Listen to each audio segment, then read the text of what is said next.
सिर्फ आईटी दुनिया की एक वेबसाइट होती थी जिसमें ज़्यादातर रिटन चीज़ें होती थी, यानी वीडियो के कोई आपको दिखाए कि how to do this thing, how to do this thing, ये नहीं था। तो मैंने क्या किया, मैंने जैसे वो पैसे कमाना शुरू किया, मैंने इंग्लिश इंस्टीट्यूट में दाखिला लिया।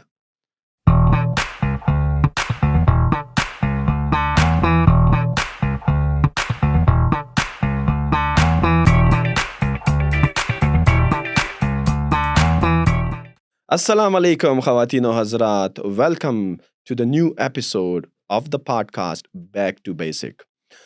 With me, my co-host, Muhammad Imran Noshad, and today we have an amazing guest, जिसकी लाइफ स्टोरी तो आपने बहुत पहले सुनी होगी कि कैसे उन्होंने अपनी इंटरनेट मेकिंग मनी लाइफ की इब्तिदा की, कहाँ से वो स्टार्ट हुए, because he literally haven't gone to school and he has come a long way. उन्होंने बड़ा अकम्पलिश किया अपनी लाइफ में, ख्वाह वो उनका अर्ली डेज़ में ट्यूटोरियल्स बनाना हो, व्लॉगिंग करनी हो, ब्लॉगिंग करनी हो, उसके बाद उनकी स्ट्रगल्स हों, तो वो किसी भी तारुफ का मोहताज नहीं। And he is none other than my best friend mister Abdul Wali Khan.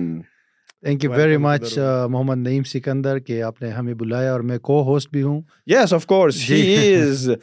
Sorry, I forgot that he is the co-host जी of जी this जी podcast जी जी as इस well. पॉडकास्ट तो मुझे बड़ी खुशी हो रही है कि आपके साथ फॉर द फर्स्ट टाइम मैं बैठा हूँ और आप मुझसे सवाल दूसरी दफा आप करेंगे। बैठे हैं क्योंकि पहला पॉडकास्ट आपने मेरा ही किया था। नहीं, वो मैंने किया है, लेकिन मैं ये कह रहा हूँ कि जैसे अगर मैं इंटरव्यू दे रहा हूँ या कोई अगर मुझसे सवाल पूछ रहे हैं, तो this is the first time. उस लिहाज से पहला एंड बाय द वे, कितने अरसे के बाद आप ये एक पॉडकास्ट या डिस्कशन या इंटरव्यू कर रहे हैं?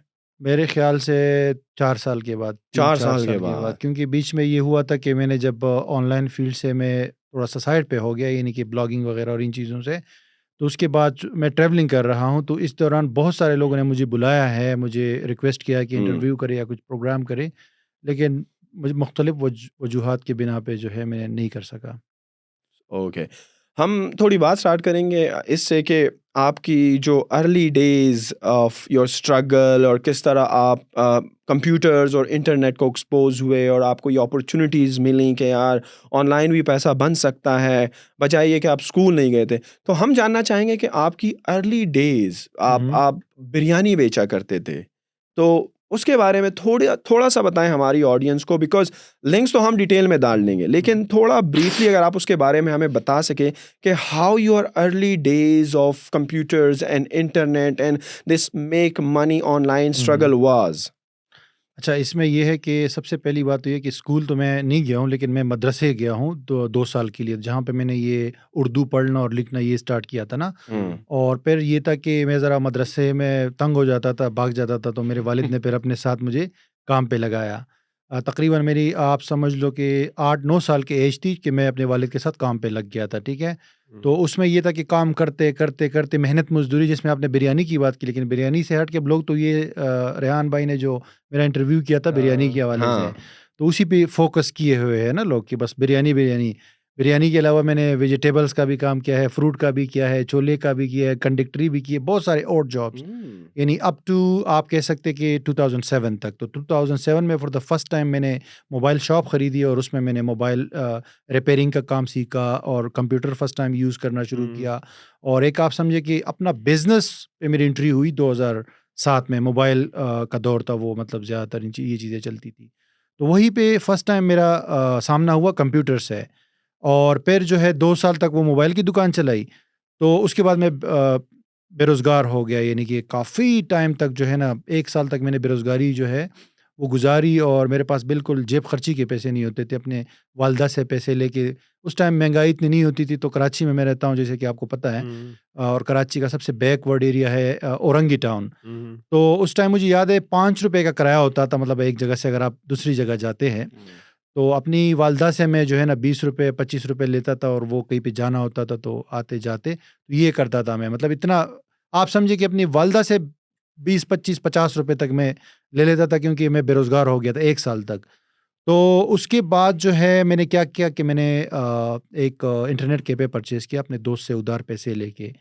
और उस इंटरनेट कैफ़े में ये है कि मुझे इंटरनेट अवेलेबल हुआ for the first time for 24 hours. For the first time 24 hours में, ये इसलिए कह रहा हूँ क्योंकि उससे पहले मैं इंटरनेट यूज़ करता था कई महीने 20 दिन के बाद एक बार वो इंटरनेट कैफ़े में जाके, लेकिन उससे इतना आइडिया नहीं होता था। मैंने सिर्फ ये सीखा था कि ईमेल कैसे बनाते हैं याहू का, और याहू मैसेंजर वगैरह जो है हम यूज़ करते थे ना। तो इंटरनेट के ऊपर पैसे कैसे कमाते, ये मैं एक दोस्त का, जब मैं बेरोज़गार होता था ना, तो एक दोस्त के पास उसके कंप्यूटर की दुकान पे जाके मैं बैठता था। मतलब कंप्यूटर से मुराद ये कि वो मोबाइल प्लस कंप्यूटर की शॉप थी। तो उसकी दुकान में उसने कहीं से डाउनलोड किया हुआ था ना एक फ़ोल्डर, जिस पे लिखा हुआ था मेक मनी इन उर्दू। तो उस पे मैंने क्लिक किया, उसके अंदर जाके वो उर्दू के अंदर लिखा होता था इन पेज में, मुख्तलिफ जो पिक्चर एक पेज होता है, तो उस पे पूरा लिखा हुआ था 7-8 किस्तों में कि इंटरनेट से पैसे कैसे कमा सकते हैं। और उसमें जो तरीका बताया गया था वो गूगल एडसेंस का था कि आप अपना ब्लॉग बना के, स्पेशली फ्री वाला ब्लॉग स्पॉट पे, तो उसको मैंने पूरा रीड किया, एक बार नहीं कोई 10 बार। तो वहाँ से मेरे ज़हन में क्लिक कर गया कि यार मुझे लगा कि ये चीज़ हो सकता है। ये 99% तो उस टाइम पे ये था कि कोई भी बंदा बिलीव नहीं करता था कि आप इंटरनेट से पैसे कमा सकते हैं। लेकिन मेरे ज़हन में कई वो 1% चीज़ ने क्लिक किया कि यार ये अगर सच हुआ ना तो this is something I can do, और ये इस पे मुझे जाना चाहिए ये नहीं।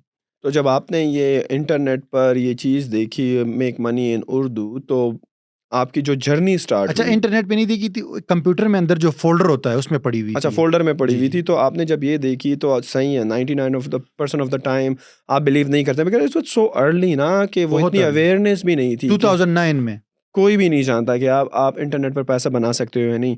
तो हुँ। आपने जब वो कोर्स या वो चीज़ देखी, तो उससे आप समझते हैं कि आपके करियर की इब्तिदा हुई, और देन उसके बाद क्या हुआ कि असल में आपने कौन से कोर्सेज़ पढ़े which led you to make money, और स्ट्रगल कितनी थी? शायद आपने 2-3 कोर्सेज़ पढ़े हों, वो वर्क ना किए हों, या डायरेक्टली जब आपने पढ़ा और ब्लॉग में घुसे तो पैसा बनाना शुरू हो गया?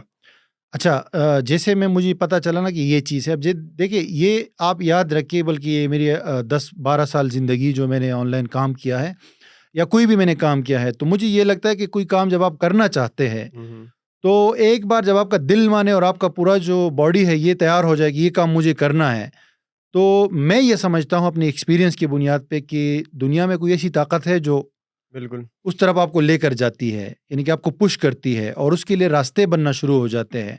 तो इस पे भी ये अप्लाई होता है। ये तकरीबन 3 महीने पहले ये चीज़ मैंने देखी, उसके एग्ज़ैक्टली 2-3 महीने के बाद मैंने इंटरनेट कैफ़े परचेज़ किया, और वो भी दोस्त के पैसों से। यानी कि दोस्त एक दिन मुझे ऐसे मिला चाय के होटल पे, और उसने कहा, "क्या करते हो आजकल?" मैंने कहा, "आजकल कुछ भी नहीं कर रहा और बेरोज़गारी है, बस लगा पड़ा हूँ।" तो उसने बोला, "अगर आप कोई ऐसा काम ढूँढो जिसमें मैं इन्वेस्ट करूँ और वो काम आप चलाओ, तो मैं जो है आपको 1 लाख रुपए तक दे सकता हूँ।"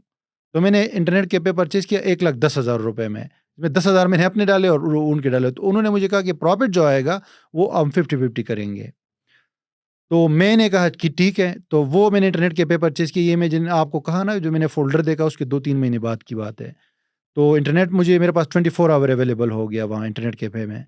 इंटरनेट कैफ़े में जनरली अगर बिज़नेस पॉइंट ऑफ व्यू से देखा जाए तो वो नाकाम हुआ, लेकिन वहीं से मेरी शुरुआत हुई और वहाँ पे मैंने इंटरनेट का काम सीखा। अब आपने जैसे पूछा कि कैसे? तो वहाँ पे जब मैं गया तो 1-2 वहाँ पे चूँकि लोग आते थे इंटरनेट इस्तेमाल करने के लिए, ठीक है? वो इंटरनेट कैफ़े में। तो 1-2 मुझे ऐसे बंदे मिले जो कि ऑलरेडी एक्सपोज़ हो चुके थे ऑनलाइन काम पे। ऑल्दो कि उन्होंने पैसे नहीं कमाए थे, लेकिन उनको ये आइडिया था कि इंटरनेट पे पैसे कमा सकते हैं।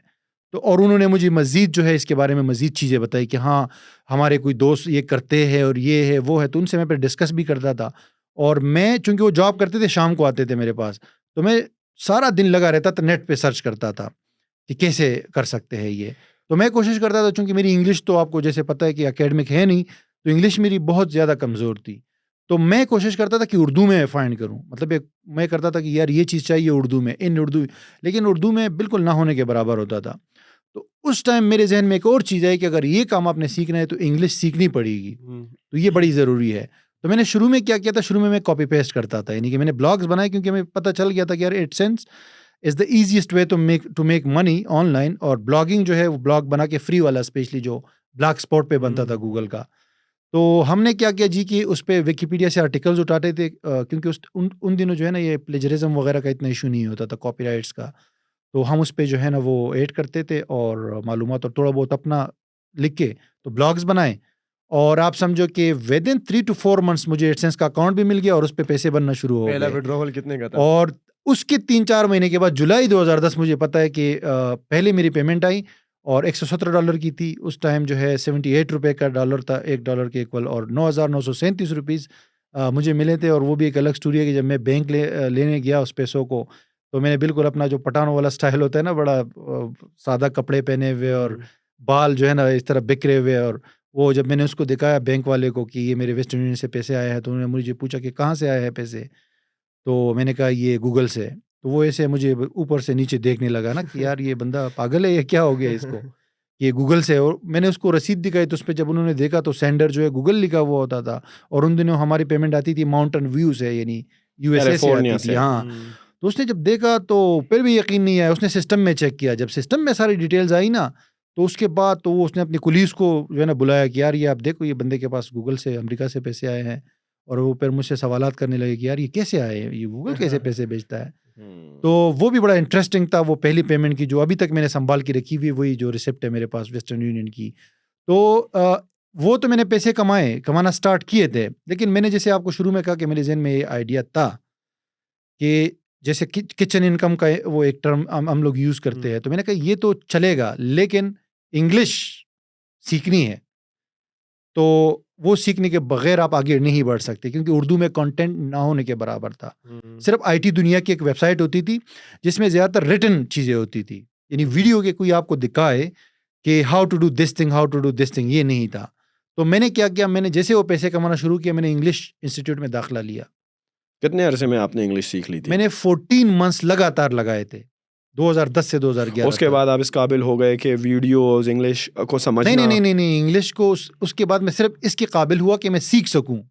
क्या मतलब सीख सकूं? जब आप मतलब 14 महीने यार, इंग्लिश लैंग्वेज देखिए, इंस्टीट्यूट में गुजारे। Let me explain. देखिए, वो ये था कि जैसे अभी मैं आर्टिकल रीड कर रहा हूँ, तो मुझे तो उसका ABC भी पता नहीं चल रहा कि क्या लिखा हुआ है। एक बंदे ने तो समझाया है कि भाई SEO की ये टिप्स है, सही है, लेकिन मुझे जब समझ ही नहीं आए तो मैं कैसे उससे हेल्प ले सकता हूँ। ठीक है, अब उन दिनों जो सबसे मशहूर जो टिप्स देने वाले बंदे थे SEO के हवाले से, मैंने जैसे ब्लॉगिंग शुरू की थी, तो ब्लॉगिंग में SEO बहुत ज़रूरी एक फैक्टर होता है। उन दिनों हर्ष अग्रवाल और मुस्तफ़ा अहमद ज़ई, ये मशहूर ब्लॉगर्स होते थे। ये बहुत ज़बरदस्त किस्म के ट्रिक्स एंड टिप्स देते थे अपने ब्लॉग्स के ऊपर, और वो इंग्लिश में देते थे, लाज़मी बात है, उर्दू में नहीं थे, और रिटन में लिखा होता था। तो मुझे सीखने के लिए इंग्लिश की ज़रूरत थी कि मैं अगर वीडियो भी देखूं तो वो कुछ ना कुछ मुझे अगर सारा नहीं पिक कर सकता तो 50% तो पिक कर लूं, और अगर रिटन में है तो रिटन में भी जो है ना मुझे समझ आ जाए। तो मैंने अपनी लर्निंग के लिए इंग्लिश सीखी थी। वो तो हम बाद में आएंगे कि फिर 2014 में जाके मैं इस काबिल हुआ कि मैं इंग्लिश में कोर्सेज बनाऊं या कोई बंदा मेरी इंग्लिश को समझ जाए।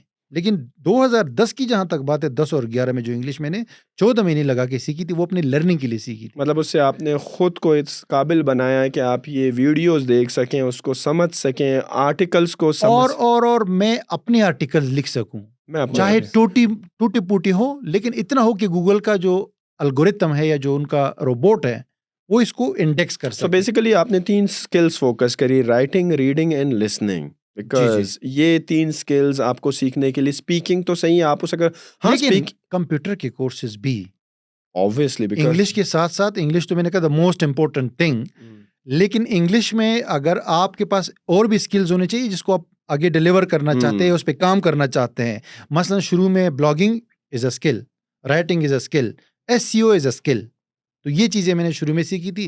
फिर बाद में मैंने इंस्टीट्यूट में दाखिला लेके तो ग्राफिक डिज़ाइनिंग, वेब डेवलपमेंट, ये चीज़ें फिर बाद में मैंने सीखी। तो ये इंस्टीट्यूट में वहाँ पे ये SEO वगैरह उन दिनों में नहीं सिखाते थे? नहीं। SEO और वेबसाइट वगैरह के जो देखिए, ऑनलाइन जो कंटेंट था वो बहुत ज़्यादा था, और हम लोग जो है उसमें भी मैंने दाखिला लिया था।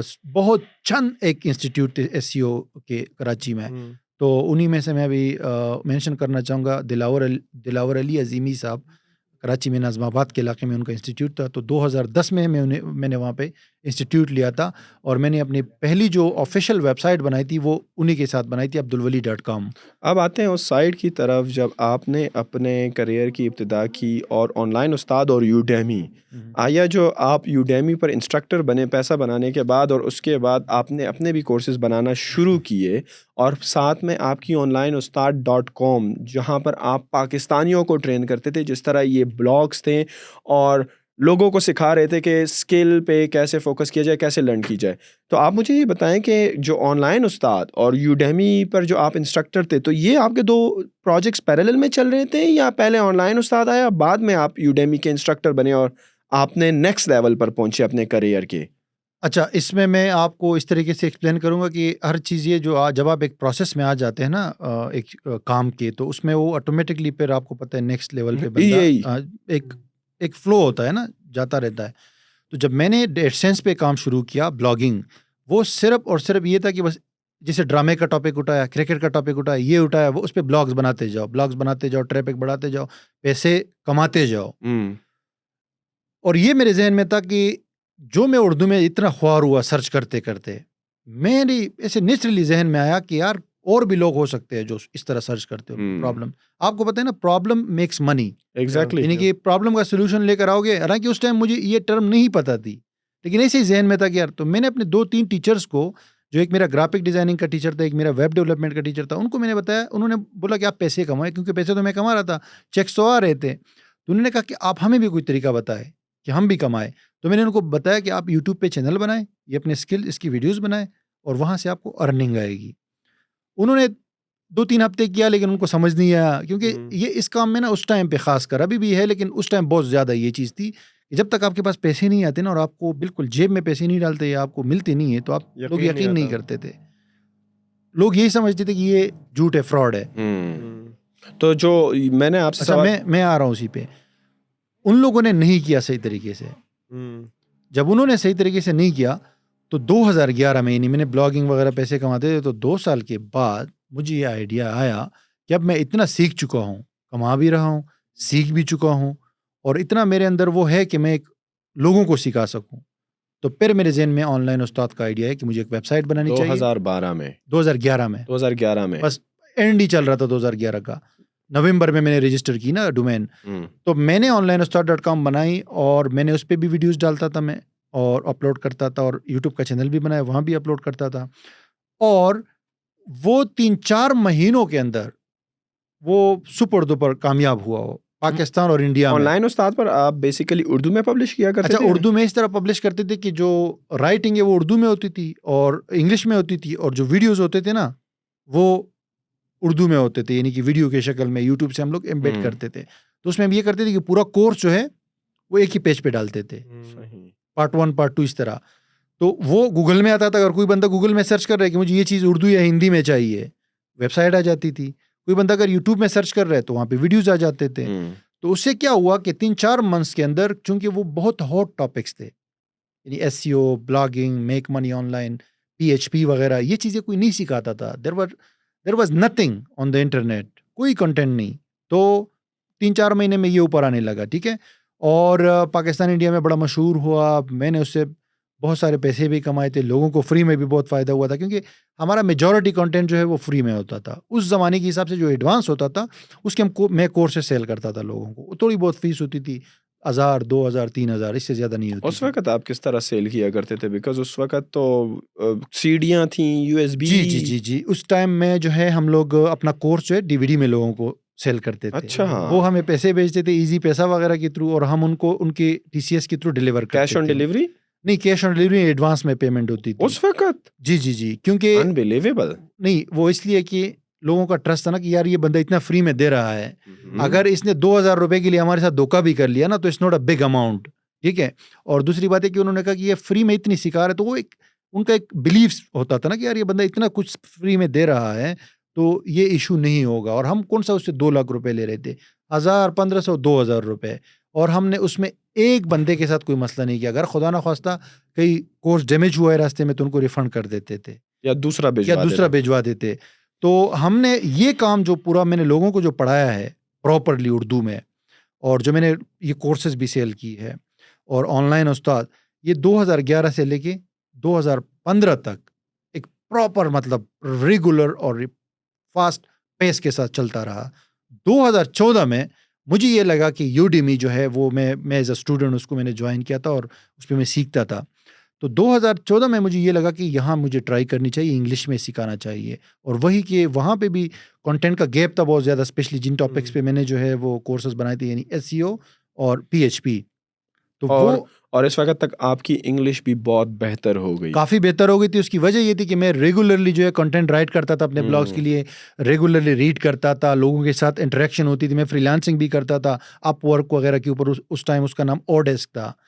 तो उस पर भी मैं करता था ये चीज़ें। फाइवर भी आ चुका था ऑलरेडी। तो ये इससे क्या हुआ था कि आपकी ऑटोमेटिकली इंग्लिश आपकी इंप्रूव होती रहती है। तो फिर 2014 में मैंने कोर्स बनाया, आल्दो कि उसमें भी लाजमी बात है इंग्लिश तो आप नेटिव स्पीकर ना हो या किसी इंग्लिश स्पीकिंग कंट्री से ना हो तो उतना परफेक्टली आप नहीं वो डिलीवर लेकिन कर उस सकते। वक्त इतना कंटेंट भी नहीं था ना हाँ, यूडेमी पे। जी, तो लोग इसको इग्नोर करते थे कि इसकी इंग्लिश कैसी है। वो हाँ। इस पे फोकस करते थे कि इसने बताया क्या है। बताया वो क्या जो है। चीज़ जो उनको कंटेंट जो वैल्यू चाहिए होता था, वो वैल्यू उनके लिए बस आप समझो कि एक ट्रेजर होता था, एक बहुत ज़बरदस्त चीज़ होती थी, तो उस पे फोकस करते थे। यानी कि वो, Nice. तो मैंने 2 कोर्सेज बनाए यूडेमी पे, एक पीएचपी में, और मैं कोशिश करता था कि वो चीज़ बनाऊँ जो डिमांड हो और जो ना हो ऑलरेडी। यानी पीएचपी पे कोर्सेज वहाँ बहुत सारे थे, मैं कोई भी बना सकता था, लेकिन मैंने कहा नहीं, पूरे इंटरनेट पे ये नहीं था कि पीएचपी में ई-कॉमर्स की वेबसाइट कैसे बनाई जाए। बहुत बेसिक लेवल का क्यों ना हो, लेकिन उसकी फंक्शनैलिटी एक सीएमएस यानी कंटेंट मैनेजमेंट सिस्टम ऐसा बनाया जाए पीएचपी में मैनुअली अपने कोडिंग से, जिसको आप बैकएंड भी हो और फ्रंट भी हो, जिस पे कस्टमर के लिए भी सब कुछ हो और एडमिन भी पीछे उसको पूरी तरीके से जो है उसको चला सकता हो। उसमें प्रोडक्ट ऐड करना, डिलीट करना, ऑर्डर्स देखना, उसको प्रोसेस करना। इवन कि मैंने उसमें पेपॉल भी इंटीग्रेट किया हुआ था लाइव, और उसको मैंने लाइव अपलोड भी किया था उस पर, यानी कि सर्वर के ऊपर, और वहां से मैंने टेस्ट भी कराया था। लोगों को ईमेल भी आती थी वेरिफिकेशन की 2012 के अंदर। और पहले मैंने ये कोर्स उर्दू में बनाया था, फिर जब मैंने इंग्लिश शुरू किया तो इंग्लिश में भी ये कोर्स मैंने बनाया। तो उर्दू में पहले ये चल गया था बहुत ज़्यादा, फिर मैंने इसको इंग्लिश में बनाया।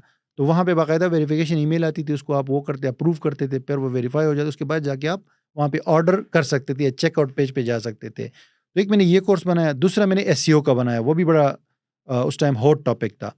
और आपको मैं बताऊँ, ये कोर्सेज इतने ज़्यादा, ये 2 कोर्सेज चले, इसने 1 साल के अंदर $1 लाख जनरेट किया था इन रेवेन्यू। कितने लोगों ने खरीदा था? एनी आइडिया ये दोनों कोर्सेस? यार लोगों का हम इस तरह नहीं कह सकते कि इसमें ये होता है कि आप कुछ लोगों को फ्री में भी देते हैं, जैसे हम लोग promotions कूपन, होती हैं। कूपन्स हम लोग जो है वो डिस्ट्रीब्यूट करते हैं मुख्तलिफ प्लेटफॉर्म्स के ऊपर, जैसे कूपन्स के प्लेटफॉर्म्स हो गए, फेसबुक के ग्रुप्स पेजेस हो गए। तो वहाँ पे इसको हम, या अपने ऑडियंस जो हमारे यूट्यूब वगैरह पे होते हैं उनको हम फ्री में बांटते हैं। हम कहते हैं यार आप आ जाओ, कोर्स देख लो, इससे फ़ायदा भी हो जाएगा, हमें एक रिव्यू भी दे दो अगर आपको पसंद आता है। और कुछ उसमें फिर पेड वाले आते हैं जो कि फुल पे करते हैं, कुछ ऐसे आते हैं जो कि यूडेमी प्रमोशन चलाता है, $10, $20 और 50% डिस्काउंट, 80% डिस्काउंट।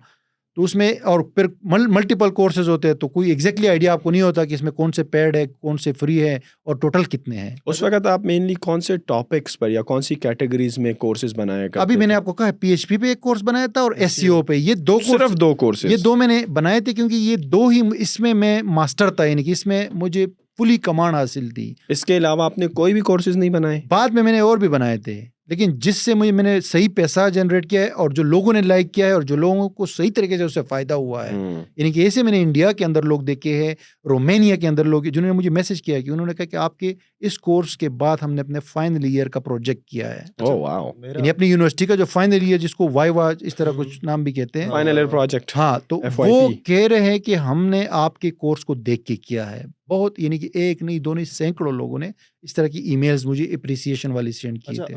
आपने जैसे अभी बात की ना कि उस वक्त गैप था, इस हाँ, चीज़ पे जी, कोई जी। काम नहीं कर रहा था, तो आपने क्या, आपने एक मसला हल किया और उससे आप मतलब कामयाब नहीं, हुए। तो जहाँ तक यूडेमी की बात है उसमें गैप इस तरह था ना कि पीएचपी के बहुत सारे कोर्सेज उर्दू थे, में कोर्सेस नहीं थे। एसईओ में नहीं, हम तो इंग्लिश की बात, हाँ, यूडेमी पे इंग्लिश तो की मैं बात इंग्लिश है, में हाँ, कर रहा हाँ, हूँ। मैं यूट्यूब की जी, बात जी। कर रहा हूँ। Udemy उस टाइम पे यहाँ पे स्पेस ज़्यादा था ना कि उर्दू में कोई कंटेंट नहीं था कि कोई वो सीख सके। 2011 में। 2011 जी, में। जी। तो आप चूंकि एक एंटरप्रेन्योर है और आपको अंदाजा होगा, तो इस हाँ। वक्त आपको क्या लगता है कि कौन सा ऐसा एक वो है, क्राइटेरिया है, कौन सी ऐसी चीज़ है जिसके ऊपर अगर कोई काम करे तो उसमें स्पेस बहुत ज़्यादा है, लोग पैसे कमा सकते हैं? तो अभी जो है, अभी भी बहुत सारे, क्योंकि देखिए आप जहाँ बढ़ते जाएंगे नई टेक्नोलॉजीज आती जाएगी। लेकिन मेरा ख्याल ये है कि सही है प्रोग्रामिंग और ये स्किल, लेकिन अब ज़माना जा रहा है आर्टिफिशियल इंटेलिजेंस, एआई की तरफ। मशीन मैं लर्निंग। वही आपको कह रहा था। देखिए, ज़माना आएगा, नई टेक्नोलॉजीज आएंगी, सही है, नई चीज़ें आएंगी, पुरानी चीज़ें जो है वो ख़त्म होती जाएगी और वो आउटडेटेड होती जाएगी। आप कह रहे कि किस चीज़ में, मैं आपको कहूँगा हर न्यू चीज़ के अंदर, हर न्यू टेक्नोलॉजी के अंदर वो कोई भी आएगा जो फर्स्ट अडॉप्ट करेगा, जो फर्स्ट सीखेगा, वो उससे फ़ायदा उठा सकता है, फाइनेंशियली भी और इम्पैक्ट भी वो क्रिएट कर सकता है, वो किसी भी शक्ल में हो सकता थोड़ा है। आते हैं पीछे ना, अभी तो हम बात कर रहे हैं कि व्हाट्स नेक्स्ट ना, लाइक अब किस चीज़ का फ्यूचर है, लेकिन आते हैं थोड़ा यूडेमी पर। आपका करियर कितने अरसे पर मुश्तमिल रहा, कितने अरसे तक आप उसमें इन्वॉल्व रहे, कोर्सेज बनाते रहे? आपके ये पहले 2 कोर्सेज कामयाब होने के बाद आपने मज़ीद कितना अरसा इस प्लेटफॉर्म पे काम किया before shifting to your travel vlogging flying the world पे? अच्छा, जहाँ तक यूडेमी की बात है तो जैसे मैंने कहा साइमल्टेनियसली चीज़ें चल रही थी ना, मतलब जैसे हमें मेरा जो onlineustaad.com है उर्दू वगैरह वो चल रहा था, लेकिन यूडेमी पे मैंने थोड़ा फोकस ज़्यादा ज़्यादा किया कर दिया। क्योंकि रेवेन्यू भी ज़्यादा जनरेट हो रहा था और एक इम्पैक्ट क्रिएट हो रहा था बहुत बड़े लेवल पे। क्योंकि अगर मैं अपना डैशबोर्ड आपको दिखाऊं या उस टाइम जब मैं देखता था तो 195 कंट्रीज से मेरे कोर्सेज को लोगों ने ज्वाइन किया था और तकरीबन 2 लाख स्टूडेंट्स थे, अभी तो खैर ज़्यादा है।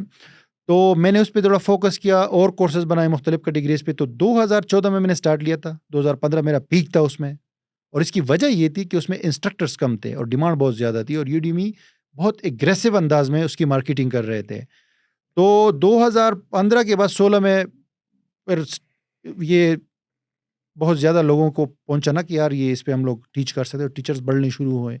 तो अगर मैं आपको सही तरीके से बताऊं कि मैंने जो एक्टिवली उस पे काम किया 2018 तक, वैसे तो मेरा अकाउंट अभी भी है, मुझे अर्निंग अभी भी आती है उससे और मैं चाह रहा हूं कि उसको दोबारा से मैं रिवाइव करूं, लेकिन बीच में मैं थोड़ा सा ट्रैवलिंग की तरफ चला गया तो इस वजह से मैं वहाँ पे फोकस नहीं कर सका। तो 2018 में मैंने जो है ना फुल टाइम ट्रैवलिंग को जो है वो किया। क्योंकि जब आप पैसा कमा लेते हो तो उसके बाद आपकी ख्वाहिश होती है कि वो पैसा सही जगह पे भी लगे, लाइफस्टाइल अपग्रेड हो, and travelling is one of the hobbies that people with money want to explore. तो आपकी तवज्जो बनी, आपका फोकस बना ट्रैवलिंग। तो ट्रैवलिंग जब आपने शुरू की तो सिंस आपका बैकग्राउंड जिस तरह आपने बताया कि you haven't been to school, आप किसी कॉलेज यूनिवर्सिटी किसी प्रोफेशनल एनवायरनमेंट में किसी कॉर्पोरेट में आपका कोई एक्सपीरियंस नहीं है, तो जब आपने ट्रैवलिंग स्टार्ट की so how unusual was that for you कि यार ट्रैवल करूँगा तो कैसे करूँगा, जहाज़ में पहले कभी नहीं गया, क्या होगा, होटल बुक, क्योंकि ये सारी चीज़ें इसको अगर आप बता सकें कि और क्या। पहला ट्रिप कौन से मुल्क में था आपका? अच्छा, वही अगर जहाँ तक ट्रैवलिंग की बात है तो 2013 में मैं फर्स्ट टाइम दुबई गया था और वो मैं आपको एक बात बताऊँ मज़े की, मैं ट्रैवल व्लॉगर हूँ और मेरे 5 लाख से ऊपर सब्सक्राइबर्स हैं और लोग मुझे पाकिस्तान में और बाहर बहुत सारे लोग जानते हैं कि ये ट्रैवलर है, लेकिन मुझे ट्रैवलिंग का शौक नहीं था।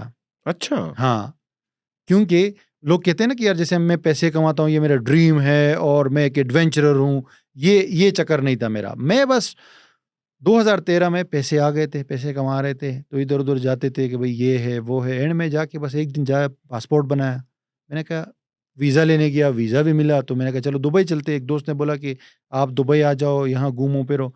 दुबई गया तो वहाँ मेरी आँखें खुल गई कि यार ये तो हम तो ठीक है, वीडियो में जो आप देखते हो एक अलग चीज़ होती है, लेकिन अपने आँखों से देख के वो फिर एक अलग ही माहौल बन जाता है। वहाँ जब मैंने देखा कि ये सड़कें, रोड, मोड़, ये वो हर चीज़ इंफ्रास्ट्रक्चर, हाँ। बहुत ज़्यादा नेक्स्ट लेवल है। यानी पाकिस्तान में तो हम ये समझते थे ना कि पाकिस्तान, हमें पता था कि ये पीछे हमारा इंफ्रास्ट्रक्चर है, लेकिन इतना नहीं था कि इतना ज़्यादा पीछे है।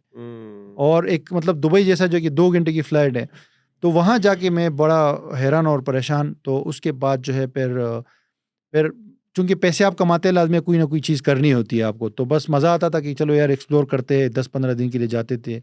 सेकंड टाइम मैं फिर थाईलैंड, मलेशिया, श्रीलंका वगैरह गया 1 साल बाद। मतलब साल में 1 बार मैं जाता था। तो जहाँ तक आपने बातें की कि कैसे करेंगे, तो बस वही ज़हन में होता है ना कि एक नया एक्सपीरियंस हो जाए। कॉन्फिडेंस मेरे अंदर था। शुरू में तो मैं बहुत ज़्यादा मतलब कॉन्फिडेंस का इशू आता था, लेकिन इस दौर तक कॉन्फिडेंस इतना आया था कि कोई नई चीज़ की जाए और फेस किया जाए सिचुएशन को। तो फर्स्ट टाइम गया, उसका एक्सपीरियंस हुआ। दुबई में एक दोस्त ने मुझे कहा था कि मेरे साथ रहोगे, लेकिन उसने नंबर बंद किया जब एयरपोर्ट पहुंचा। ओह। तो बड़ा ख्वारी हुई, 4 घंटे तक ख्वार होता रहा रोडों पे। एक पठान ड्राइवर था हमारा, उसको हमने पकड़ा, हमने बोला यार होटल लेकर जाओ। उसने भी 100 दिरहम का बिल बनाया और कोई होटल नहीं मिला सही वाला। लाहौर वाला एक्सपीरियंस दुबई में हो गया आपका? हाँ, लेकिन एक उसमें ये मुझे मसला था कि मैं लेकर गया था 1000 दिरहम अपने साथ। ओह। 10-12 दिन का ट्रिप था और जो होटल हम जाते थे वो होटल जो है ना 800 दिरहम पर डे रूम होता था। ओह।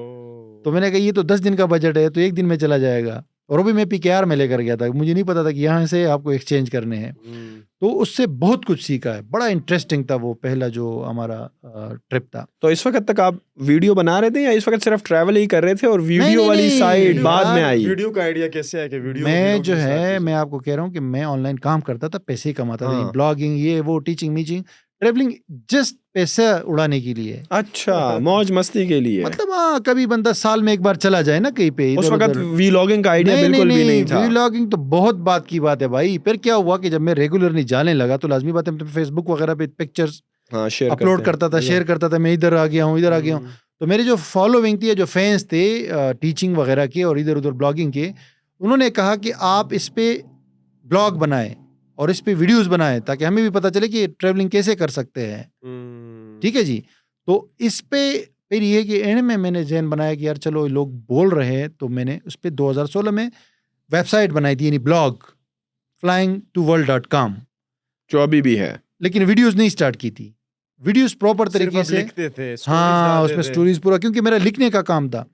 2018 में दिसंबर, यानी जनवरी 2018 में आप समझ लो कि मैंने प्रॉपरली उर्दू में वीडियो यानी व्लॉगिंग जिसको कहते हैं यूट्यूब पे, वो स्टार्ट की थी। पहला मतलब vlog कहाँ ये किया था? मतलब ये कि 2013 से जब आप शुरू हुए ट्रैवलिंग पे कैजुअली अपनी मौज मस्ती और रिफ्रेशमेंट के लिए, 5 साल तक चलता रहा। 5 साल तक ही आप पैसा उड़ाते रहे। इस दौरान आपका कोई content except for the blog post video में नहीं आया। फ्लाइंग टू वर्ल्ड की इब्तिदा हुई। ब्लॉग भी कभी 3-4 महीने एक ब्लॉग लिख दिया। तो हम ये कह सकते हैं कि आपके फ्लाइंग द वर्ल्ड चैनल की इब्तिदा 2018 में जी हुई। जी जी, बिल्कुल करेक्ट। और पहली वीडियो आपने कब पब्लिश की?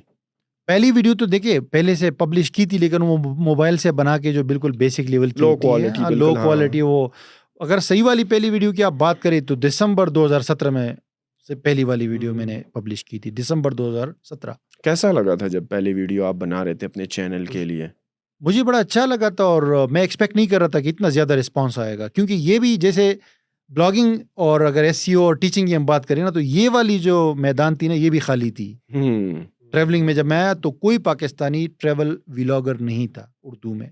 और दूसरी बात ये कि लोगों को ये अवेयरनेस नहीं थी कि वो बजट ट्रैवलिंग कर सकते हैं, कम पैसों में ट्रैवलिंग कर सकते हैं, और सबसे बड़ी जो बात कि खुद कर सकते हैं हर चीज़ मैनेज, यानी कि वीज़ा भी खुद ले सकते हैं, फ्लाइट भी खुद जो है ना अरेंज कर सकते हैं, होटल भी खुद अरेंज कर सकते हैं, और from day 1 to day last, यानी स्टार्ट टू एंड, ये खुद से मैनेज कर सकते हैं ये ट्रिप। ये किसी के अंदर अवेयरनेस आप नहीं थी। कितने कंट्रीज गए?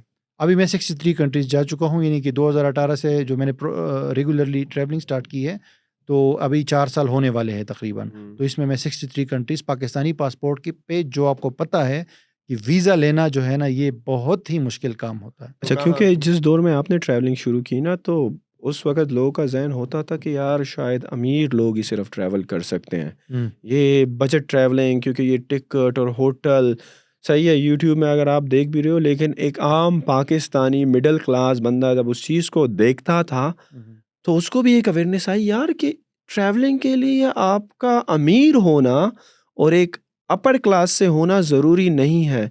तो आप लोगों से तो बहुत लोगों ने पूछा होगा कि वली भाई किस तरह कर रहे हो, तो वो एक्सपीरियंस ज़रा हमारे साथ शेयर करें। This is why I started travelling and I started making videos. मैं आपको बताऊं कि शुरू में जब मैंने ये ब्लॉगिंग वगैरह और इंग्लिश सीखना शुरू की ना, तो मैं आपको बताऊं कि ये पॉसिबल ही नहीं था कि एक बंदा जो स्कूल नहीं गया हो और वो इंग्लिश में बात करे और इंग्लिश में कंटेंट बनाए और ऑनलाइन काम करे। यानी कि मैं ऐसे लोगों को जानता था जिनको मैं सिखाता भी था कि वो खुद ग्रेजुएशन कर चुके थे, ग्रेजुएशन वगैरह कर चुके थे, लेकिन मैं जब उनको देखता था तो मुझे अफसोस होता था कि यार ये बंदा इतने इनको रिसोर्सेज मिले और ये 14 साल एजुकेशन करने के बाद भी मेरे पास आया हुआ है और मुझसे कह रहा है कि यार मुझे ये चीज़ बढ़ाओ, वो करो। अच्छा, इसमें फिर क्या है कि मुझे एक मेरी आदत बन गई कोई ऐसा काम करना जो एक तो चैलेंजिंग हो, मुश्किल हो, और दूसरा ये कि उसमें बंदा करे तो मज़ा भी आए ना उसको, चाहे कुछ भी हो, यानी पैसा भी, जैसे ट्रैवलिंग में मेरा पैसा बड़ा खर्च हुआ है। तो यही चीज़ थी कि जब मैंने देखा कि यार ये तो सिर्फ लोगों का कॉन्सेप्ट ही है कि बस एक तो ट्रैवल एजेंसी आपके लिए सब कुछ अरेंज करेगी, बंदा खुद नहीं कर सकता। दूसरा, मालदार आदमी कर सकता है, जो पैसे वाला हो, जो असर रसूख वाला हो, जो मतलब आप समझो मिडिल क्लास से तो ऊपर ही हो, यानी मिडिल क्लास पे तो सवाल ही पैदा नहीं होता कि एक बंदा ट्रैवलिंग कर सकता है। ये मैं पाकिस्तानी सोच की बात कर रहा हूँ। लेकिन अगर हम इंटरनेशनल देखें तो इंटरनेशनली मिडिल क्लास लोग भी ट्रैवलिंग करते हैं और रेगुलरली करते हैं, फैमिलीज जाती है। बिकॉज उनके पासपोर्ट पे इतनी रिस्ट्रिक्शन नहीं है ना, वीजा फ्री, पासपोर्ट पे भी नहीं है, और चूंकि उनकी अर्निंग भी, हम लोग तो इधर बेसिक्स में फंसे हुए हैं ना, रोटी कपड़ा मकान, इसमें हम लोग फंसे हुए हैं। तो हम लोग ट्रैवलिंग तो बहुत बहुत बड़ी लग्जरी है हमारे लिए कि हम लोग ट्रैवलिंग करें और फैमिली के साथ जाए और हम लोग जो है वो करें। तो ये है चीज़ कि इस चीज़ को ने मुझे बड़ा मोटिवेट किया, और इसके ऊपर जो है मैंने पाकिस्तान में लोगों को ये चीज़ पॉसिबल करके दिखाई है कि आप ये सारी चीज़ें कर सकते हैं। और लोग मुझसे ये कहते थे, तो लोगों को मैंने कहा कि हर वो चीज़ नामुमकिन नहीं है जो दुनिया के ऊपर हो सकती है। ये अच्छा, दुनिया में possible है। नामुमकिन से को मुझे आया कि आप सिलिकॉन वैली भी गए थे। हम्म। ये औरंगी टाउन से सिलिकॉन वैली तक का तो सफर। हाँ बहुत अच्छी वो जर्नी किस है। सिलसिले में तो आप वो गए थे? सिलिकॉन वैली का एक्सपीरियंस शेयर करें। अच्छा, सिलिकॉन वैली तो मैं बेसिकली ना, जब मैंने आपको कहा यूडीमी पे मैं टीचिंग करता था, तो हाँ। उनका एक कॉन्फ्रेंस थी सैन फ्रांसिस्को में, और उन्होंने इंस्ट्रक्टर्स को कहा था कि अगर आप इसमें आना चाहते हैं तो आ सकते हैं, हम खर्चा आपका अपना होगा, लेकिन हम आपको इनविटेशन लेटर देंगे, और उसमें ये कि हमारे कॉन्फ्रेंस के अंदर जो भी होगा, खाना पीना, ये वो गाला डिनर वगैरह, वो हमारी तरफ से होगा। बाकी ये कि वीज़ा आपको खुद लेना है। अच्छा, वीजा लेकिन कैसे वीजा कैसे मिला अमेरिका का, हाँ। ये भी बता दें। तो उन्होंने हमें इनविटेशन लेटर सेंड किया था, लेकिन अमेरिका का जब मैंने वीज़ा अप्लाई किया, तो उसमें जब मैं गया वहाँ पे, तो मुझे लगा कि वो इंटरव्यू जो करते हैं और आपका जो बैकग्राउंड चेक होता है, वो ज़्यादा मैटर करता है बनिस्बत आपका कोई वहाँ से इनविटेशन अगर है तो। अच्छा, क्योंकि वो आपसे पूछते हैं पहले, तो जब आप इन्फॉर्मेशन सेंड करते हैं उनको ऑनलाइन, उससे वो सारा उनके पास बहुत बड़ा एक वास्ट नेटवर्क है डेटाबेसेस का पूरी दुनिया का, उसके थ्रू आपको चेक कर लेते हैं कि आप कैसे कैंडिडेट है, एलिजिबल है या नहीं है वीज़ा के लिए। फिर वहाँ पे आपसे पूछते हैं, आपसे मेन वो क्या पूछते हैं, वो ये पूछते हैं कि आप वहाँ क्यों जा रहे हो। तो वो आपको फिर फॉलो अप क्वेश्चंस करते हैं, तो उसमें आपने उसको सेटिस्फाई करना है कि ये जो चीज़ है ये मेरा वैलिड रीज़न है और मैं एक जेन्युइन ट्रैवलर हूँ, जेन्युइन विजिटर हूँ। तो उस पे मैंने सेटिस्फाई कर लिया उसको, शायद मैं और भी। साथ में ये भी मतलब आपने उसको एहसास दिलवाना होता है कि आपके स्ट्रॉन्ग टाइज है विद योर होम कंट्री। हाँ, वो भी मैं वही कह रहा हूँ कि 2-3 हम्म। पॉइंट्स होते हैं कि आपके होम टाइज क्या है और वहाँ पे आपका जेन्युइन रीज़न वो जो वहां पर आपकी यूडेमी के फाउंडर और सीईओ से मुलाकात हुई, हाँ, उसके बारे में बताएं। फिर जब मैं वहाँ गया तो कॉन्फ्रेंस में मैंने उनको बताया कि मैं पाकिस्तान से हूँ, तो लोग बड़े इम्प्रेस हुए कि यार इतनी दूर से, मतलब वो 7 समंदर पार की जो हम बात करते हैं ना, तो वो मैं वहाँ पहुँचा था। मैंने जो फ्लाइट ली थी वो 16 घंटे की थी, दुबई से सैन फ्रांसिस्को डायरेक्ट फ्लाइट। अच्छा, न्यूयॉर्क नहीं गए थे, डायरेक्ट सैन फ्रांसिस्को? जी, न्यूयॉर्क की फ्लाइट 12 घंटे की होती है, वहाँ की 16 घंटे की थी दूर है सैन थोड़ा सा। फ्रांसिस्को, क्योंकि वो दूसरे साइड पे है। तो वहाँ जाके जब मैं उनसे मिला, जो इस सीईओ है और जो फाउंडर है, तो वो भी बड़े इम्प्रेस हुए और उन्होंने मुझसे 1 घंटे तक बात की। मैं तो जैसे पाकिस्तान में लोग समझते हैं ना कि बड़े आदमी से हम मिलते हैं तो वो बड़ा डर के मिलते हैं कि ऐसे ना हो हमें नाराज़ ना हो जाए। उनको जब मैंने बताया तो फिर 1 घंटे तक मेरे से बात करते रहे, और एंड में मुझे ये लगा कि यार ये मेरी जान छोड़ दे अभी, क्योंकि मैं तंग आ गया था इतना ज़्यादा। वो मतलब इतना वैल्यू वैल्यू किया, और इतना एक्सेसिबल होते हैं वो लोग, यानी कि आपको किसी भी टाइम उनको एक्सेस कर सकते हैं। वहाँ कोई वीआईपी प्रोटोकॉल नहीं है, कोई क्लास का ये नहीं है कि भाई सिर्फ इस बुनियाद पे कि ये बंदा बड़े पोस्ट पे है तो इसकी क्लास आपसे ऊपर है, तो आपको इजीली एक्सेसिबल होते हैं। तो बड़ा मुझे वो मजा आया था। पाकिस्तान में इशू काफी ज्यादा है, यहाँ ये इशू यहाँ पे ज्यादा है, और वहाँ पे नेटवर्किंग मेरी हुई थी, बड़ा मजा आया था मुझे। मैं वहाँ पे जो लोगों से मिला था, क्योंकि 500+ पार्टिसिपेंट्स थे उसमें मुख्तलिफ कंट्रीज से, और वहाँ पे एक होटल था, भी मैं नाम भूल गया, उसमें हमने स्टे किया था, 4 स्टार 5 स्टार होटल था मेरे एंड यू ख्याल वर से। The only one from Pakistan? मैं ओनली वन पाकिस्तान से था जो यहाँ से गया था। वैसे वहाँ 1-2 बंदे आए थे जो वहाँ रहते थे, पाकिस्तानी थे, लेकिन यूएस सैन फ्रांसिस्को के रेजिडेंट्स थे। अच्छा, तो मुझे ये बताएं कि आपने माशाल्लाह 60+ कंट्रीज विजिट की। जी। आपकी if you were to name top 5 of them, कौन सी होंगी?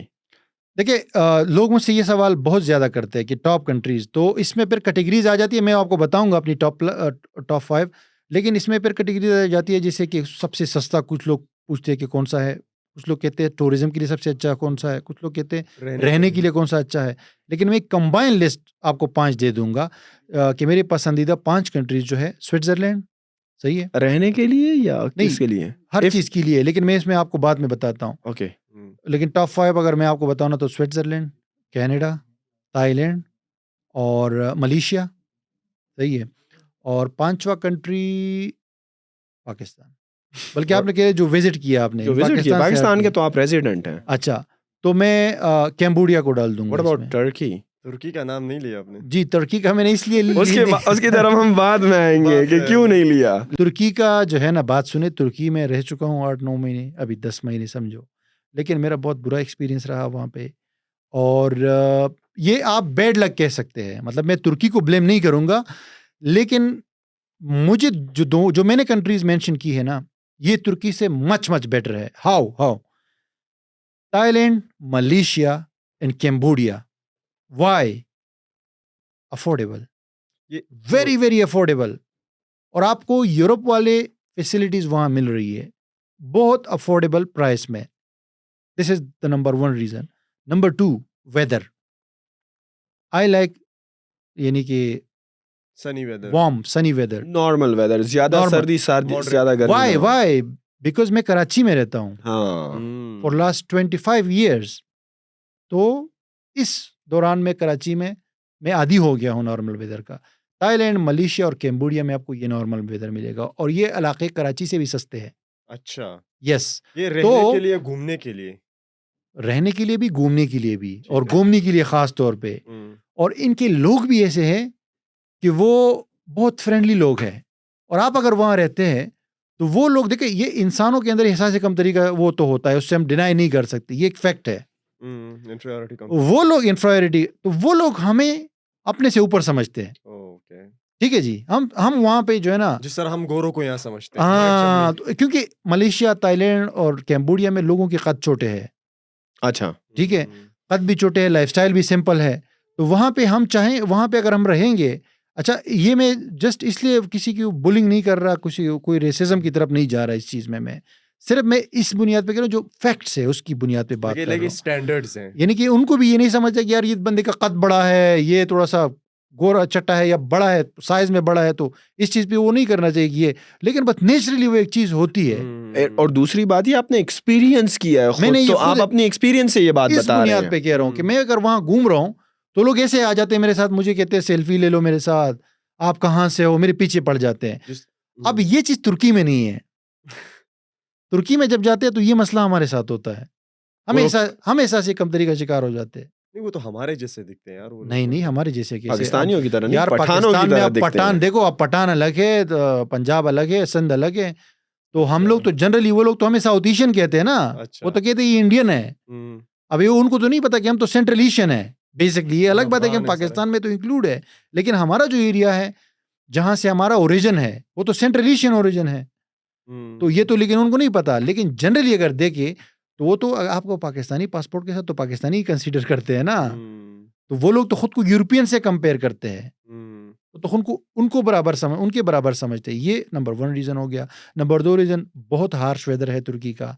नंबर 3, वहां पे हुकूमत का बड़ा कॉम्प्लिकेटेड निज़ाम है, बड़ा दिमाग खराब हो जाता है बंदे का छोटे छोटे कामों के लिए। ठीक है जी, तो ये बहुत सारे मसले हैं जिसकी वजह से, हाँ, मैं गया था वहाँ पे पासपोर्ट लेने के लिए, पासपोर्ट अप्लाई करने के लिए। मैंने कहा अगर सेटल हो गए तो ठीक है, नहीं तो और भी बहुत सारे ऑप्शन है। लेकिन पासपोर्ट तो वैल्यूएबल है, आपको तो पता है कि पासपोर्ट उनका अच्छा है, तो एसेट है बेसिकली। अच्छा, 2 कंट्रीज, तीनों का तो मैंने एक्सप्लेन कर दिया आपको। 2 कंट्रीज रहती है, स्विट्जरलैंड और कनाडा। दोनों का सिस्टम जबरदस्त है हर हवाले से। जो गवर्नमेंट का सिस्टम है, जो इंसानियत है वहां पे, इंसान की जो कदर है, I can't express this in words. यानी कि जो इंसान चाहता है ना कि ऐसा एक मुल्क हो, ऐसा एनवायरनमेंट हो, हर इदारा ऐसा हो, वो मैंने प्रैक्टिकली देखे हैं स्विट्जरलैंड और कनाडा के अंदर। यानी कि वहां पे एक डिसेबल बंदा अपने व्हील चेयर के साथ खड़ा हुआ है रोड पे, बस वाला गाड़ी खड़ी करता है, अपना बस खड़ी करता है, वो कहता है मुझे यहाँ जाना है, ये बस वहाँ नहीं जा रही, लेकिन बस वाला कह रहा है कि मैं आपको एक ऐसी जगह लेकर जाता हूँ जहाँ से दूसरे बस में बैठ के आप अपनी मंजिल पहुँच जाएंगे। वो बस खड़ी करता है, उसका गेट सीधा करता है ताकि उसकी व्हील चेयर चढ़ जाए। फिर उसके बाद बस से उतरता है ड्राइवर, बस पूरी खड़ी हो गई, और इमरजेंसी की उसने लाइट भी वो खोल दी ताकि लोग आगे पीछे वो डिस्टर्ब ना करें, पता लग जाए कि ये खुद आता है, उसकी व्हीलचेयर को लेकर आता है, वहां पे नीचे बांधता है ताकि ये अगर गाड़ी ना हमवार होती है तो इसको डिस्टर्बेंस ना हो। उसको सारा चीजें तसल्ली करने के बाद जाता है वापस, फिर बस स्टार्ट करता है, और उसके बाद जो है वो जब उतरता है बंदा, वो वही प्रोसेस दोबारा करता है। मैं यानी उसको एज आप समझो कि स्पेशल, जैसे हम कहते हैं ना स्पेशल ट्रीटमेंट। स्पेशल बंदा है, लोग हम लोग कहते हैं ना स्पेशल हाँ। पर्सन, ये स्पेशल पर्सन किसी रीजन से दिया है लोगों ने उसको नाम, लेकिन वहाँ पे लेकिन treat भी special प्रैक्टिकली करते उसको हैं। वो हम्म, चीज हम करते हैं। सिर्फ कहते हैं मुंह से। जी हाँ जी भाई। जी। अच्छा, यहाँ ये मैंने पर देखा। एक बड़ी अजीब बात है कि आपने इन 5 मुल्कों का नाम लिया, और जो हम पाकिस्तानी हम्म जब कहते हैं कि बाहर जाएं तो उनकी जुबान पर अमेरिका, हम्म यूके, हम्म ऑस्ट्रेलिया, हम्म। ये नाम होते हैं। आपकी लिस्ट में ये कोई भी नाम नहीं था, वजह? यार देखो, अमेरिका और दूसरा आपने यूनाइटेड किंगडम। यूनाइटेड किंगडम वगैरह, देखिए ये वही मुझे ये भी अच्छे कंट्रीज हैं, लेकिन आपने टॉप 5 का बोला है ना, हो सकता है ये टॉप 10 में ये भी हाँ, आ मैं जाए। एक्सपेक्ट कर रहा था, क्योंकि मेजॉरिटी ऑफ पाकिस्तानीज जब ये सोचते हैं कि यार बाहर जाना है, तो सबसे पहले आपके जहन में आता है अमेरिका, हम्म बरतानिया, हम्म ऑस्ट्रेलिया, कनाडा तो हो गया, हम्म। इवन अब न्यूजीलैंड, और ये मुल्क आते हैं, यूरोपियन और वेस्टर्न मुल्क आते उसकी हैं। वजह ये मैं आपको बताता हूँ, स्विट्जरलैंड जो है ना बहुत स्ट्रिक्ट होता है इमिग्रेशन के हवाले से, बहुत, आप वहाँ पे परमानेंट इमिग्रेशन नहीं ले सकते आसानी के साथ। यूके और US on the other hand easy है, लोग एजुकेशन के लिए ज़्यादा जाते हैं, और स्ट्रॉन्ग इकोनॉमीज है। स्विट्जरलैंड एक छोटा मुल्क है, सही है, बहुत कम आबादी है और उसका रकबा भी कम है, इसकी ये वजह हो सकती है। आप अमेरिका भी बहुत बार गए हैं, जी जी जी। लेकिन आपने अपनी लिस्ट में कनाडा को नंबर 2 रखा। और मैंने आपको कहा ना कि अमेरिका में कुछ ऐसे मसाइल है, मसलन रेसिज्म वहाँ है कुछ ना कुछ, उसके बाद वो वायलेंस होता है। आपको पता ही है, अभी गन शूटिंग आप नहीं देखते कि आए रोज हमारे पास रिपोर्ट्स आती है कि यहाँ पे गन शूटिंग हो गई वहाँ पे, तो मेंटल हेल्थ की इश्यूज वहाँ पे मुझे बहुत ज्यादा लग रहे हैं इन चीज़ों के हवाले से। अफोर्डेबिलिटी वहाँ पे नहीं है, क्योंकि हेल्थ केयर भी वहाँ फ्री नहीं है। तो Canada on the other hand वहाँ पे एक रियल वेलफेयर स्टेट है, वो अपने लोगों का केयर करता है। वहाँ पे वायलेंस की चीज़ नहीं है, रेसिज्म नहीं है, हर चीज़ स्मूथली चल रही है, यानी कि life is going very smoothly, अच्छा, which you can expect, like हम ह्यूमन एक्सपेक्ट करते हैं ना कि यार बस जन्नत जैसा एनवायरनमेंट, सेफ्टी हो, सिक्योरिटी हो, यानी कि एवरीथिंग हो। अच्छा, आप कनाडा वो गए हैं। कनाडा में है, यूएस में नहीं है। यूएस में मैं लॉस एंजलिस जैसे शहर, वाशिंगटन डीसी जैसे शहर में मैंने रात को देखा है लोग निकल के आपको एक थप्पड़ मार के अनसेफ फील कर रहे थे आप। सेम आपको- विद मी, सेम चीज। अच्छा, तो मैं तो प्रैक्टिकल आप कुछ कंट्रीज में नहीं गया, उसको मैं आपको नहीं बता सकता। लोग कहते हैं ऑस्ट्रेलिया, न्यूजीलैंड, मैं नहीं गया हूँ, तो मैं तो आपको वो बता रहा हूँ जो प्रैक्टिकली मैंने ऑब्जर्व किया है। अच्छा, आप कनाडा गए हैं ना, जी, तो जी। कनाडा में आपके साथ जो रियल और प्रैक्टिकल एक्सपीरियंस आपके साथ हुए हैं, कुछ हम्म। अच्छे हुए हो तो अगर आप वो शेयर करना पसंद करें। क्योंकि आपने काफी टाइम गुजारा क्योंकि आपने कनाडा time में। और जी कनाडा जी, गुजारा तो है। उसमें एक आपको मैं कह सकता हूँ कि मैं बैंक अकाउंट खोलने के लिए गया था। आपको पता है कि बैंक अकाउंट किसी भी कंट्री आप जाएंगे ना, तो वहाँ पे जब तक आपके डॉक्यूमेंट्स इन प्रोसेस होते हैं तो आपको नहीं मिलते। यानी कि आपको अगर इन प्रोसेस है आपके, तो आपको बैंक अकाउंट वगैरह के लिए जब तक आपका कार्ड वगैरह नहीं आता तो आपको वो नहीं कर सकते। तो कनाडा के अंदर मैं गया था, मैंने ट्राई की थी, वर्क परमिट वगैरह मेरा इन प्रोसेस था ना, और उसमें मैं बैंक अकाउंट खोलने के लिए गया। उसने मुझे वेलकम किया, सही है, और इन प्रोसेस भी हो, उसके बाद भी उन्होंने जो है बड़ा ज़बरदस्त तरीके से ट्रीट किया, और आप समझो कि 15 से 20 मिनट के अंदर मेरा बैंक अकाउंट बन गया। और मुझे उन्होंने, आप समझो कि कनाडा के अंदर अगर आप नहीं जाते हैं, चाहे आपका कोई भी स्टेटस हो, आप एक्सप्रेस एंट्री के थ्रू जाते हो, एसाइलम डालते हो, वहाँ पे किसी और तरीके से इलीगल भी हो, यानी कि लाजमी बात है वहाँ जाके फिर इलीगल होना पड़ेगा आपको, कुछ भी हो तो आपको वहाँ पे वो ग्रांट देते हैं $500 का, यानी कि जब आप नहीं जाते हो, अरे ये $500 बस आपके हो गए, खर्च करो इसको। बैंक वाले, हुकूमत का तो अलग है, और आपको स्पेशल ट्रीट करते हैं, यानी आपको ऐसे लगता है कि यार जैसे कि मैं कोई यहाँ पे मेहमान आया हुआ हूँ। या ससुराल में आए हो। हाँ, ये दूसरा पुलिस वाले के साथ मेरा सामना हुआ। पुलिस वाला जैसे आया, मैंने मतलब दूसरे बंदे को देखा, मेरी नज़र से गुजरा, मेरे साथ नहीं। पुलिस वाला है, बंदे को उसने कहा कि यार मैं फलाना वो बंदा हूँ और आपके ऊपर हमारा ये शक है और ये वाला आपको हम तलाशी लेना चाहते हैं, आपसे पूछना चाहते हैं, do you agree with that? Consent ले रहे थे हाँ, basically। कंसर्ट लेने कि आप एग्री है, आप हमें अलाउ कर रहे हैं कि नहीं, और मैं फलाना ऑफिसर हूँ, ये देखो ये वाला कानून है, इसके तहत मैं आपके साथ ये चीज़ Sanction कर रहा वगैरह हूँ। सारा हाँ, बताया। अच्छा। तो उसने बोला आई एम नॉट एग्री। तो फिर हाँ, तो फिर उसने फिर से उसको बोला कि सर देखो ये वाला है, हम आपसे रिक्वेस्ट करते हैं कि आप हमें, रिक्वेस्ट। हाँ, कि आप हमें अलाउ करें। तो फिर उसको मतलब कई 4-5 बार के बाद जो है ना, फिर उसको बाद उसको एग्री किया उसने, और मतलब बड़ा यहाँ पे तो आके डायरेक्ट से सबसे पहले थप्पड़ मारते हैं कि भाई ये ये गाड़ी में बैठ। हाँ, तो ये 2 चीज़ें मेरे सामने हुई है वहाँ एक पे। तीसरी चीज भी आपने जो मुझे बताई थी, जब आप बीमार हुए थे, गलत हाँ, लेटने की वजह बिल्कुल, से बिल्कुल, हॉस्पिटल हाँ, गए थे, बिल्कुल, तो वो बिल्कुल। जरा बताएं। हाँ, वो मैं एक रात को वहाँ पे मैं अपना रूम में था, सुबह मैं उठा तो मुझे दर्द महसूस हुआ कहीं सीने में, तो मैं फ़ौरन मैं समझा कि हो सकता है कोई, क्योंकि दर्द नहीं जा रहा था, 1-2 घंटे बाद नहीं गया तो मैं इमरजेंसी में पहुँचा। अच्छा, वहाँ पे हमारे यहाँ पे इमरजेंसी वो है ना जो ट्यू, ट्यू, ट्यू वो लाल बत्तियाँ जल रही हाँ, है, वहाँ पे नॉर्मल हॉस्पिटल ही इमरजेंसी है बस। उनका हॉस्पिटल ही हमारा आगा खान हॉस्पिटल से बड़ा होता है, उनका जो इमरजेंसी रूम होता है, जो इमरजेंसी सेक्शन होता है। वहाँ गया, कोई आप इल्लीगल हो, लीगल हो, कोई स्टेटस हो, आपका कौन-सा वीज़ा है आपके पास, डज़न्ट मैटर, आप विज़िटर भी हो, डज़न्ट मैटर। मैं गया, उन्होंने पूरे टेस्ट, सारे अल्ट्रासाउंड, एक्स-रेज़ और हर चीज़ की विदिन 1 आवर, और उसके बाद सारा डॉक्टर ने पूरी फ़ाइल बना के और मुझसे पूरा हिस्ट्री लिया कि मेरे दादा को कौन-सी बीमारी थी, मेरे परदादा को कौन-सी बीमारी थी। जेनेटिक वो उसकी सारा चीज़ें ली के उसके बाद फ़ाइल बना के डॉक्टर आया, उसने कहा कि हमने सारी चीज़ें कर ली है जो हमें करना था। उसके बाद हमारा ये है कि आपका सिर्फ़ गलत सोने की वजह से ये दर्द है और ये खुद ही चला जाएगा। कोई मेडिसिन लेने की ज़रूरत नहीं है, कुछ भी लेने की ज़रूरत नहीं है। हाँ, अगर आप अभी आपको दर्द फ़ील हो रहा है तो मैं आपको कुछ पिल्स दे सकता हूँ, जो ये दर्द आपका ख़त्म कर पेन दें। Killers basically. हाँ, तो मैंने कहा ठीक है, आप वो मुझे दे दीजिए। तो वो उसने मुझे दी है, वो एक बॉटल थी छोटी-सी, उसमें बंद थी वो। तो वो उन्होंने मुझे दी है और वही हुआ, अगली सुबह जब मैं उठा तो वो दर्द नहीं। अच्छा, ये बताएँ कि तो अब वेरी, वेरी इम्प्रेसिव उनका जो हेल्थ सिस्टम था, अच्छा, टॉप नॉच। टीचिंग से फिर ट्रैवलिंग, तो अभी आगे क्या प्लान्स है? क्या करने जा रहे हैं? नहीं, लेकिन आगे प्लान्स जाने से पहले मैं एक सजेशन लेना चाहूँगा, एक रिकमेंडेशन लेना चाहूँगा for the youth who is watching this podcast, कि सही है, पाकिस्तान में अनएम्प्लॉयमेंट है, क्राइसिस है, मुल्क पे कर्ज़े हैं, सही है, हर बंदे के पास एक फ्रीडम है कि वो जहाँ रहना चाहें, जहाँ अपनी लाइफ़ गुज़ारना चाहें, गुज़ारें। हुँ, हुँ। किसी पर कोई पाबंदी नहीं है। हुँ, हुँ। इसमें ये इस चीज़ का सबूत नहीं है कि वो पाकिस्तान से प्यार नहीं करता। It hmm, hmm. Doesn't mean that, लेकिन हर एक ने अपना लाइफ़स्टाइल अपनी फैमिली को प्रोवाइड करना होता है, अपनी फैमिली को फैसिलिटेट करना होता है। तो जो यूथ चाह रही है कि वो बाहर पढ़े, बाहर सेटल हो, लेकिन उनके ज़हन में सिर्फ़ अमेरिका और बर्तानिया और कनाडा, क्योंकि कनाडा का थोड़ा-सा मुश्किल है। एक एक ग्रूलिंग, एक टाइम कंज्यूमिंग प्रोसेस है, और आपको एक मेरिट और क्राइटेरिया से अमेरिका का उससे भी ज़्यादा वो एग्ज़ैक्टली, है, स्ट्रिक्ट है। एग्ज़ैक्टली, बर्तानिया का भी सेम।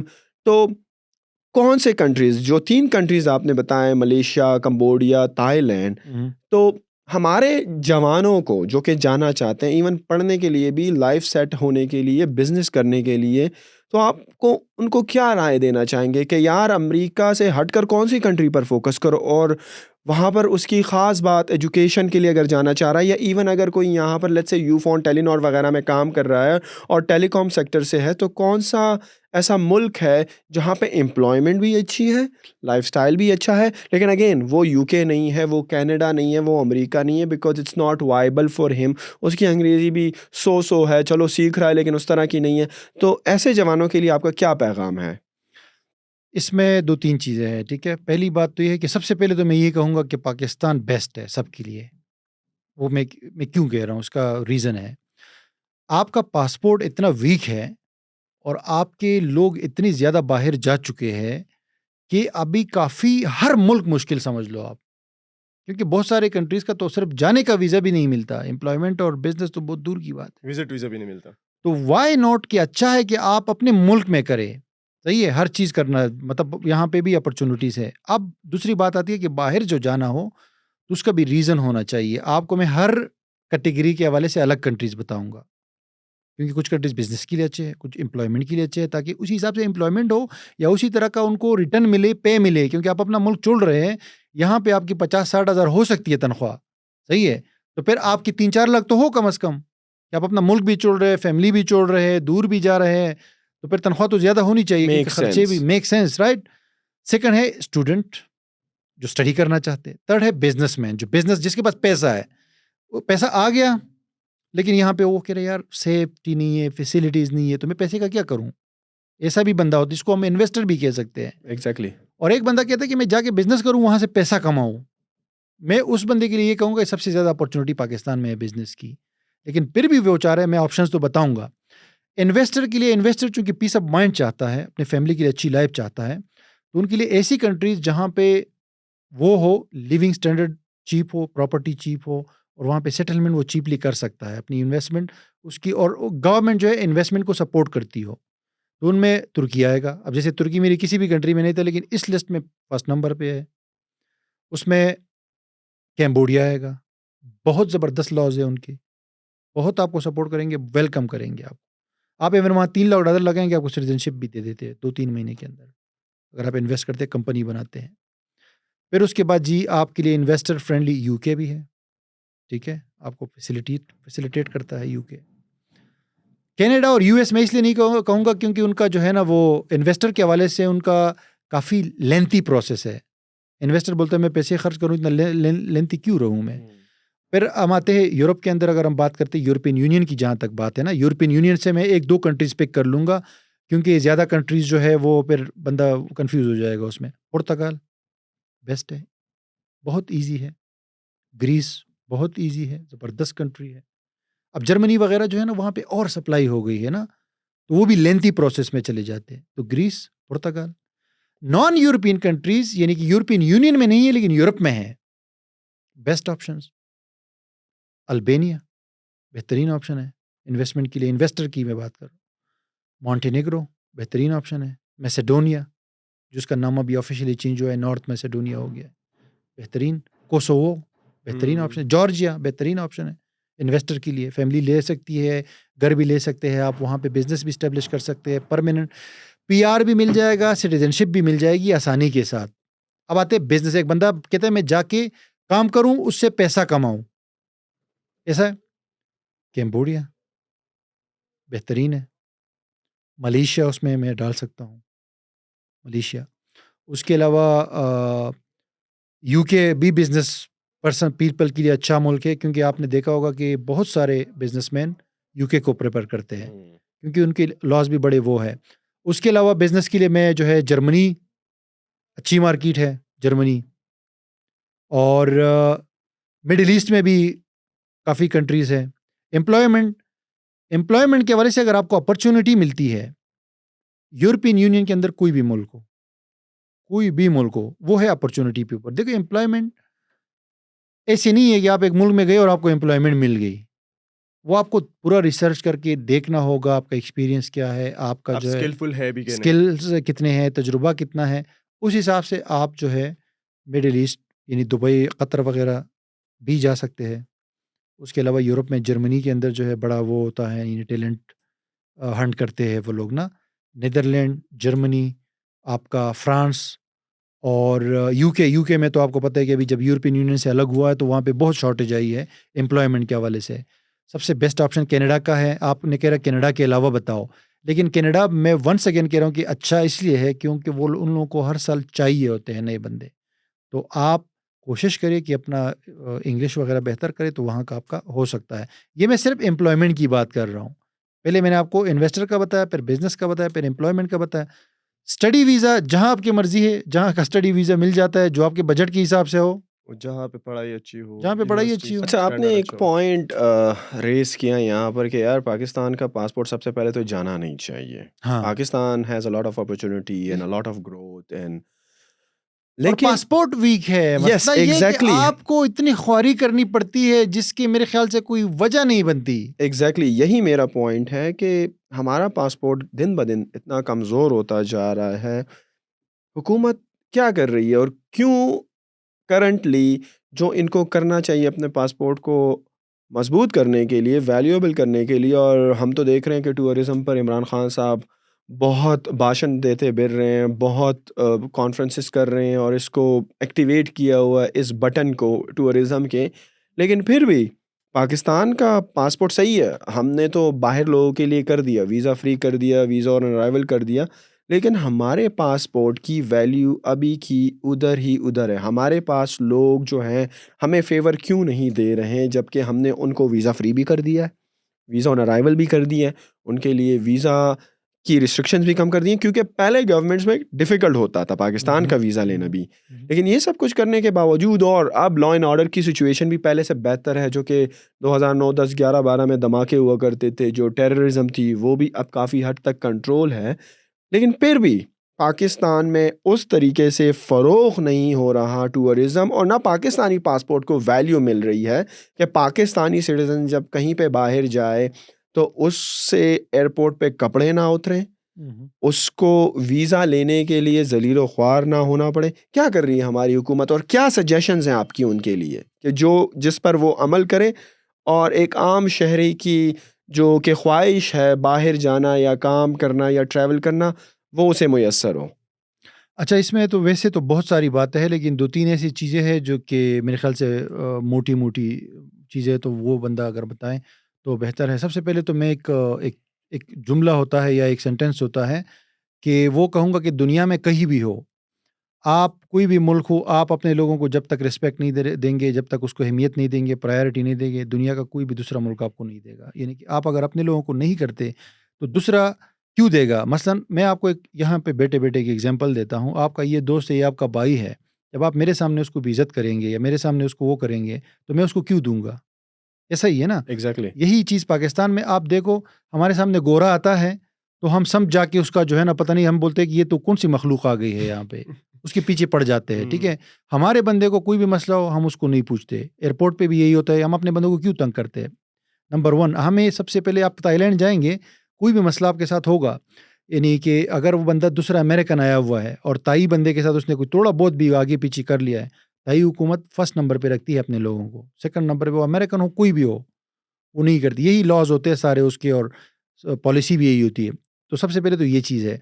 दूसरी, जहाँ तक आपने बात की कि हुकूमत को क्या करना चाहिए, हुकूमत को ये करना चाहिए कि जो फ़ॉरेन मिनिस्ट्री है, उनको एक्टिवली ये काम करना चाहिए कि कंट्रीज़ के साथ जो है ना जाके एग्रीमेंट करे, ख़ासकर छोटे-छोटे कंट्रीज़ जो है, जैसे फ़िलिपीन हो गया, थाईलैंड हो गया, मलेशिया हो गया, इंडोनेशिया हो गया, इन कंट्रीज़ के साथ जाके कि भाई आपको हम वीज़ा फ्री दे रहे हैं आपके सिटीज़न्स को, आप हमें भी फ्री दें, उसके साथ मुआहदे करें।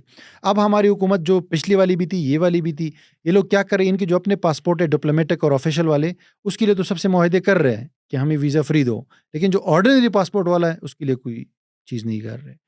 तो ये तो हुकूमत ये चीज़ कर सकती है, यानी कि जिसकी हुकूमत के हाथ में है ये, ठीक है? जो अदर रीज़न्स है, जो फंडामेंटल रीज़न्स भी है, और वो जब तक नहीं होंगे तो ये चाहे आप कुछ भी कर लें, कोई बड़ा उसमें चेंज नहीं आने वाला। उसमें एक थोड़ा कंट्रोवर्शियल भी है, लेकिन चलो मैं उसका ऊपर-ऊपर हाँ, से बताएँ, बता बताएँ। देता हूँ, ठीक है? पहला रीज़न ये है कि दुनिया में किसी भी मुल्क में जब तक आप अपनी इनकम नहीं बढ़ाएँगे ना, आम आदमी की जो बेसिक जीडीपी जो होता है, सही है? Per capita income. Per capita income, तो आपका बंदा रिस्क है दूसरे मुल्कों के लिए, इमिग्रेशन रिस्क कहते हैं इसको। कैसे? एक बंदा आपका लो से लो इनकम यहाँ पे, एक मुल्क, कोई भी छोटा सा छोटा मुल्क आपको वीज़ा फ्री कर दे, इसका मतलब है कि ये नईम सिकंदर के लिए भी फ्री है, इमरान खान के लिए भी फ्री है, लेकिन एक रेडी वाले के लिए भी फ्री है ना वो एंट्री, तो उसके पास तो पाकिस्तान का पासपोर्ट होना एग्ज़ैक्टली। चाहिए। अब मसला ये है कि आपकी जब मिनिमम इनकम जो है $150 होगी, सही है, और उस मुल्क की अगर $500 पर मंथ है मिनिमम इनकम, तो ये इमिग्रेशन रिस्क होता है, सही है। तो आपको क्या करना है, अगर आप $500 पर मंथ वाले से फ्री एंट्री लेना चाहते हैं, तो आपको 550 करना होगा अपना इनकम, वो फिर खुद देगा। ये बाकायदा इस पे रिसर्च होती है, सही है। इंटरेस्टिंग। हाँ, इस पे बाकायदा रिसर्च होती है, बाकायदा सर्वेज होते हैं, बाकायदा पीछे, लेकिन हमें सामने वो पब्लिश नहीं करते, वो बैकग्राउंड में होती है, हुकूमत कर रही होती है कि किसको अलाउ करना है, किसको नहीं करना।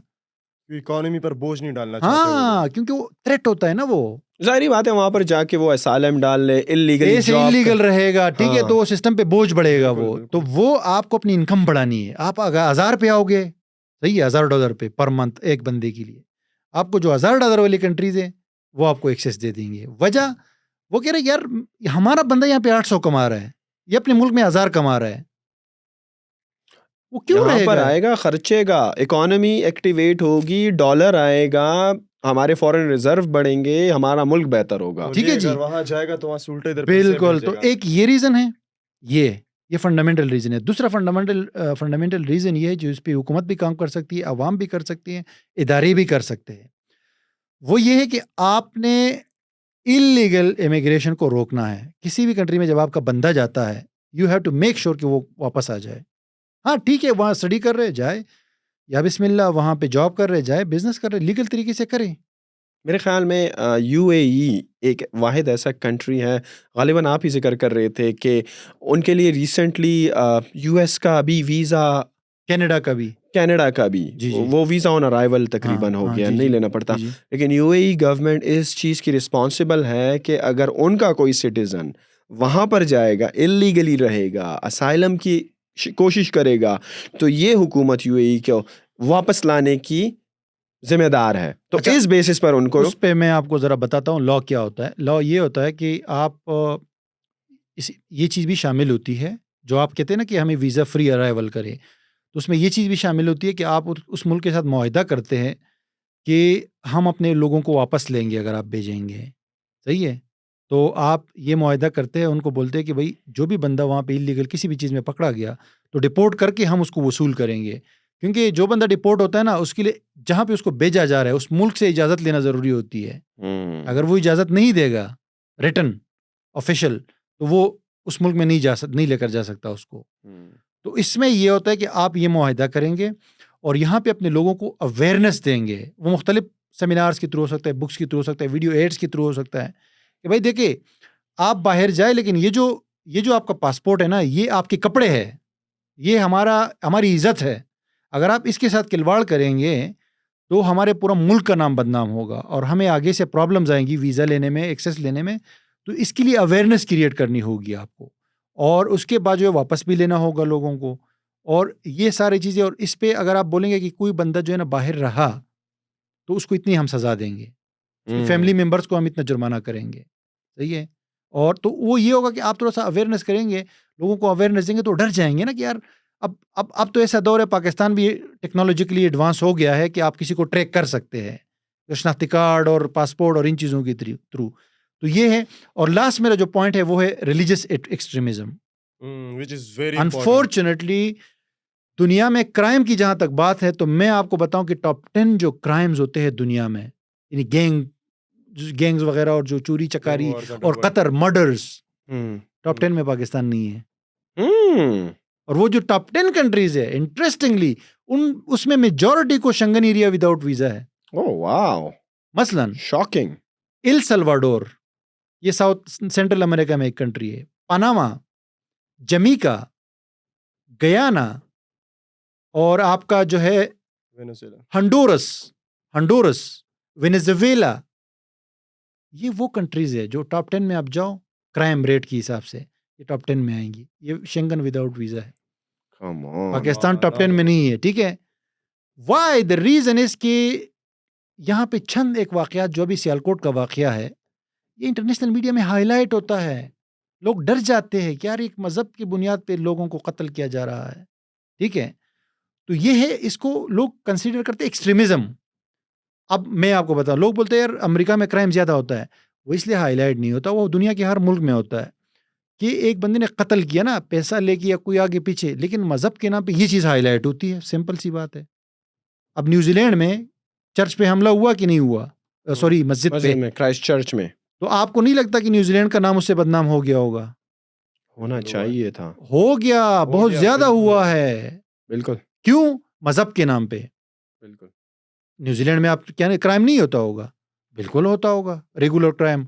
गाड़ी किसी से ले ली, किसी को गाड़ी कोई पैसे नहीं दे रहा उसको मार दिया, बिल्कुल होता होगा। लेकिन ये आप याद रखिए कि मजहब की बुनियाद पे चीज हाईलाइट होती है, चाहे वो कोई भी मजहब हो। अगर वो यूके में मुस्लिम के साथ हो रहा है या पाकिस्तान में किसी और मजहब वाले के साथ हो रहा है, वो हाईलाइट होगा। ये बात आप लोगों को बताओ, क्योंकि 21वीं सदी है, लोग यकीन नहीं करते टेक्नोलॉजी, सोशल मीडिया और व्हाट तो नॉट ना। इस चीज का ये इमेज जो पाकिस्तान पे ये दाग लगा हुआ है ना कि यार ये कंट्री एक्सट्रीमिस्ट की कंट्री है, सही है। ये दाग आपको धोना होगा, इसके लिए इक़दाम लेने होंगे, चाहे वो लॉज के अंदर चेंजेस हो, चाहे वो पॉलिसी मेकिंग हो, चाहे कोई भी चीज़ हो, अवामी अवेयरनेस देना हो लोगों को, ये देना होगा। ये जस्ट एक बाहर एक इमेज बना हुआ है, इसको मिटाना है। इसका टेक्निकल चीज़ों से ताल्लुक नहीं है। टेक्निकल मैंने आपको बताया कि ये चीज़ें करके तो आप इसको ऑफिशियली प्रॉपर चैनल से भी लेकर आ सकते हैं। वी होप कि जो लोग हमें सुन रहे होंगे और ऐसे पोस्ट पर होंगे जो कि हमारा ये मैसेज आगे पहुंचा सकते हैं रेलेवेंट इदारों तक, रेलेवेंट स्टेक होल्डर्स तक, तो they will take notice of that. अब आते हैं वली भाई, ट्रैवलिंग भी हो गई, ऑनलाइन उस्ताद भी बस हो अब फ्यूचर का पूछ ले, मेरे ख्याल से लंबा हो गया। हाँ, तो अब आते हैं कि फ्यूचर की तरफ, व्हाट्स मुस्तकबिल द क्या है? Future plan. अच्छा, फ्यूचर प्लान जैसे मैंने आपको पूरी अपनी स्टोरी बताई, 12-13 साल की चलते रही, मैंने टीचिंग की, ब्लॉगिंग से पैसा कमाया, उर्दू में टीचिंग की, इंग्लिश में टीचिंग की, एंड में जाके मेरे पास पैसे आ गए, और जब ज़्यादा पैसे आए तो मैं परेशान हो गया कि अब क्या करूँ इसका? तो मैंने ट्रैवलिंग शुरू की, और वो पैसे भी मैंने खर्च किए, ट्रैवलिंग भी की, हर चीज़ हो गई है। एंड में आके अब मुझे ऐसा लग रहा है, दुनिया भर को देखने के बाद, सारी चीज़ें देखने के बाद, मुझे ये लग रहा है कि मुझे ट्रैवलिंग का भी शौक है और साथ ही साथ मुझे टीचिंग का भी शौक है। ये 2-3 तो चीज़ों को मैं एन्जॉय करता हूँ। तो अब मैंने फैसला किया कि पहले भी मैं टीचिंग करता था, लेकिन अब मैं टीचिंग को ले जाके एक नए अंदाज में उसको आगे लेकर जाऊँगा। और मेरा इरादा है कि पाकिस्तान में एक बहुत बड़ा मैं इदारा बनाऊँ, जो लोगों को ऑनलाइन एजुकेशन भी दे, जो ऑन कैंपस एजुकेशन भी दे, इन हाउस, और उसके अलावा जो है हमारे कोर्सेज रिकॉर्डेड भी हो, और इस के साथ साथ हम लोगों में अवेयरनेस क्रिएट करें। मॉडर्न जो हमारे पास नेक्स्ट जो अभी आ रहा है एरा, वर्चुअल टेक्नोलॉजी का और ऑगमेंटेड रियलिटी का, तो मैं चाहता हूं कि लोगों को हम अपनी इंस्टीट्यूट के थ्रू जो हम स्टेब्लिश करेंगे, लोगों में अवेयरनेस क्रिएट करें, हम लोग इवेंट्स करवाए, सेमिनार्स करवाए। और हम पाकिस्तान में हम लोग भागते हैं ना नई टेक्नोलॉजी से, यानी कि विंडोज़ जब हमारे पास 7 होती है तो हम 10 से डरते हैं कि यार हम इसको क्यों अडॉप्ट करें, हमारा ये एक होता है। मैं चाहता हूँ कि हम ऐसा कोई करें कि जो भी नई टेक्नोलॉजी हो हम अर्लियर अडॉप्ट करें, लोगों को ये अवेयर करें कि आप इसको जैसे आता है यूएसए में आता है उसी दिन आप भी अडॉप्ट करो इसको। और एक और मैं जो चीज़ करना चाह रहा हूँ, मैं बच्चों को जो है ना, बच्चों के हवाले से मेरा जहन है कि हम बहुत एक बिल्कुल न्यू यूनिक कुछ ऐसे प्रोजेक्ट लेकर आए जिससे बच्चों की स्किल्स अर्ली एज में और उनकी कैपेसिटी टू अंडरस्टैंड थिंग्स, हाँ, और वो चीज़ हो, मतलब मैं वो चाह रहा हूँ कि हम बच्चों को कुछ नया दे, ये किताबों से हट के भी कुछ दे उनको ना, ताकि वो लोग थोड़ा सा, क्योंकि एक वो पढ़ रहे हैं किताबें, घर में आके मोबाइल, बस एक किस्म से रोबोट्स बन रहे हैं। मेरे अपने बच्चे हैं ना, तो मैं देखता हूँ ना, तो मैं उनको बस रोबोट्स बन के देख रहा हूँ। तो मैं चाह रहा हूँ कि अगर मैं एक जदीद स्कूल नहीं बना सकता, जदीद स्कूल बच्चों के लिए, जिसमें बुक्स वगैरह ना हो, बस वो एक हम टेबलेट से सारा काम चलता है। डेनमार्क, फिनलैंड वगैरह में जी, अगर वैसे मैं नहीं बना सकता ना, तो मैं बच्चों के लिए एक वो या वोकेशनल ट्रेनिंग के लो, या आप एक स्कूल से हट के एक शॉर्ट टर्म इंस्टीट्यूट हो जिसमें बच्चे 1-2 घंटे के लिए आए, लेकिन वहां मैं बच्चों को उसको मैं बोलूं, बेटा आप दुनिया के जितनी भी स्पोर्ट्स है वो सारे अवेलेबल हो, कौन सा स्पोर्ट्स आप करना चाहते हो, आओ 2 घंटे वो स्पोर्ट्स करो, और आपको सिखाएंगे भी हमारा इंस्ट्रक्टर। अगर आप चाहते हो कि मैं कोडिंग सीखना चाहता हूँ, आप कोड सीखो। आप चाहते हो मैं सिंगिंग सीखना चाहता हूँ, आप हमारे इंस्टीट्यूट में वो 2 घंटे के लिए सीखो। यानी कि वट एवर दे वांट, मैं बोलता हूँ 1-2 घंटे के लिए वहां पे आए। स्विमिंग सीखना चाहते हो, वहां पे स्विमिंग पूल हो, इंस्ट्रक्टर हो, उसको सिखाए। कराटे, इंटरेस्टिंग, स्पेशली लड़कियों के लिए हम बोले कि आप आओ, आप यहाँ पे ये चीजें करो। कॉन्फिडेंस बिल्डिंग का मेरा अपना बेटा है, मैं उसको देखता हूँ तो बहुत लो कॉन्फिडेंस उसका मुझे नजर आता है। मैं बोलता हूँ ऐसे बहुत सारे बच्चे और भी होंगे, और ऐसा कराची में मैं ढूंढ के तक गया हूँ, नहीं है इतने बड़ी सिटी में 30 मिलियन पीपल, पूरे पाकिस्तान में ना हो। नहीं मतलब मैं तो कराची में रहता हूँ, लेकिन वहां मैंने देखा कि मैं अपने बेटे को वहां पे 2 घंटे के लिए एडमिट करूं, ताकि वो जाके उधर कुछ करे, यानी कि स्टडी और उसके बाद मोबाइल। मतलब ये क्या लाइफ है बच्चों मेरे की? ख्याल में इस्लामाबाद और लाहौर के अलावा बहुत कम ही ऐसे शहर होंगे शायद जहां पर जो आप बात करें ये फैसिलिटीज हो ना होने के बराबर है। 220 मिलियन की आबादी वाले मुल्क और में। ये इस चीज के लिए लोग पे करने के लिए तैयार है, लेकिन लोग इस्लामाबाद पे में करने भी के ऐसा लिए कुछ तैयार नहीं है जहाँ पे आप नहीं, एटलीस्ट जो इन्होंने सिखा बात की वो सारी सेपरेट हैं। लेट्स से स्विमिंग वाली अलग है और प्रोग्राम नहीं, ये एक जगह पे हो सकता है। all of one शायद resource wise, place wise possible ना हो, लेकिन लेट्स से अगर टुगेदर भी हैं, करीब भी हैं, तो इट स्टिल मेक्स सेंस। अगर आपके पास 1000 गज की जगह है ना, 1000 गज की, तो ये सारी चीजें एक ही जगह पे हो सकते हैं।